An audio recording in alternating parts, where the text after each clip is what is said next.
Bismillahirrahmanirrahim. Assalamualaikum warahmatullahi wabarakatuh.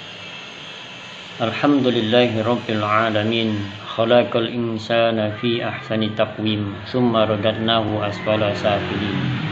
Ashhadu an la ilaha illallah wahdahu la syarikalah, al-malikul haqqul mubin. Wa ashhadu anna Muhammadan abduhu wa rasuluh, uswatun hasanatul lil muhtadin. Allahumma salli wa sallim wa barik ala sayyidina Muhammad wa ala alihi wa ashabihi ajma'in. Amma ba'd. Saudaraku kaum muslimin yang berbahagia, bersyukur kepada Allah Subhanahu wa taala, hari ini kita masih diberi kesehatan oleh Allah untuk menjalankan ibadah puasa Ramadan. Salawat dan salam kita sanjungkan kepada junjungan kita Nabi besar Nabi Muhammad sallallahu alaihi wasallam. Baiklah, dalam kesempatan ini akan saya sampaikan sebuah tema yang diambil dari kitab Ihya Ulumuddin, rahasia puasa dan syarat batiniahnya. Saudaraku kaum muslimin yang berbahagia, Imam Al-Ghazali dalam kitabnya Ihya Ulumuddin mengatakan bahwa puasa itu terdiri dari 3 tingkatan. Yang pertama, puasa orang awam, yang beliau katakan adalah puasa orang-orang umumnya, yaitu menahan diri dari makan dan minum serta mencegah kemaluan dari bersenggama sejak menjelang subuh hingga maghrib. Inilah tingkatan puasa yang paling rendah.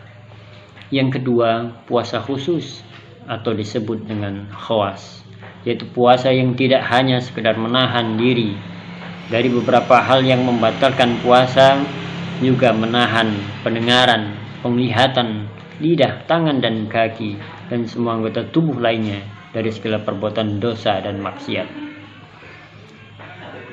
Yang ketiga, puasa khusus dari yang khusus, khawas bil khawas, yaitu puasa yang paling tinggi tingkatannya. Orang pada tingkatan ini sudah mampu mengendalikan hati dan dorongan nafsu dan pikiran dunianya. Hati dan pikirannya hanya tertuju kepada Allah Azza wa Jalla semata, dan pandangannya kepada dunia tak lebih hanya sekedar tempat untuk beramal soleh. Saudara-saudara kaum muslimin yang berbahagia, setelah kita mengetahui ada 3 tingkatan menurut Imam Ghazali tersebut, maka mari kita bisa bersama menempatkan diri, berusaha untuk mencapai tingkatan puasa yang terbaik. Kalau bisa khawas bil khawas, puasanya orang-orang yang khusus bil khusus. Ini puasa yang dilakukan oleh para rasul. Tapi kalaupun tidak bisa, Imam Ghazali mengatakan setidaknya puasa khawas, puasa khusus, yaitu selain menahan diri dari yang membatalkan makan dan minum, tapi menahan penglihatan kita dari melihat hal-hal yang tercela, menahan hati kita untuk hasad, iri, dengki, menahan kaki kita, tangan kita untuk melakukan perbuatan-perbuatan yang dilarang oleh Allah Subhanahu wa ta'ala. Rasulullah pernah menyatakan kepada Aisyah, "Wahai Aisyah, ketuklah pintu surga." Aisyah bertanya, "Ya Rasulullah, bagaimana mengetuk pintu surga itu?" Kata Rasulullah, "Ketuklah pintu surga dengan lapar." Tentunya bukan main pahala yang disediakan pada bulan Ramadan ini bagi orang-orang yang melakukan ibadah puasa. Bahkan Rasulullah menyampaikan dalam hadisnya, barang siapa yang berpuasa, man shoma Ramadana imanan, karena iman wahtisaban, mengharapkan ridha Allah, ghufira lahu ma taqaddama min dzambi, maka akan diampuni dosa-dosanya yang telah lalu. Berapa banyak dosa yang telah kita lakukan, karena kita sebagai manusia biasa tak luput dari salah dan lupa. Setelah balik sampai saat ini, hari-hari yang kita lalui penuh dengan dosa, entah itu dosa yang besar maupun dosa yang kecil. Karena Rasulullah bersabda, al-insan mahalul khotok wa nisyan, manusia itu tak luput dari salah dan dosa. Inilah waktunya, inilah saatnya kita bersama-sama melaksanakan ibadah puasa karena iman. Karena iman itu adalah membenarkan. Iman itu artinya percaya atau tasdik, membenarkan. Mari kita beriman kepada Allah, membenarkan perintah puasa ini, percaya dengan perintah puasa ini, dan melaksanakan dengan sebaik-baiknya. Dan kita berharap dosa-dosa yang telah kita lakukan akan diampuni oleh Allah Subhanahu wa Ta'ala. Laksanakan amalan-amalan soleh yang diperintahkan di dalamnya.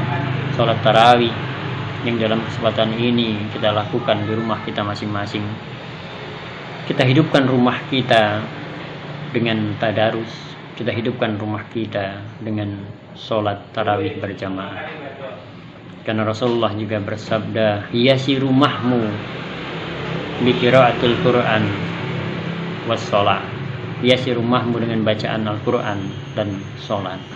Jadikan rumah kita baiti jannati, rumahmu adalah surgamu. Itu sekarang waktunya.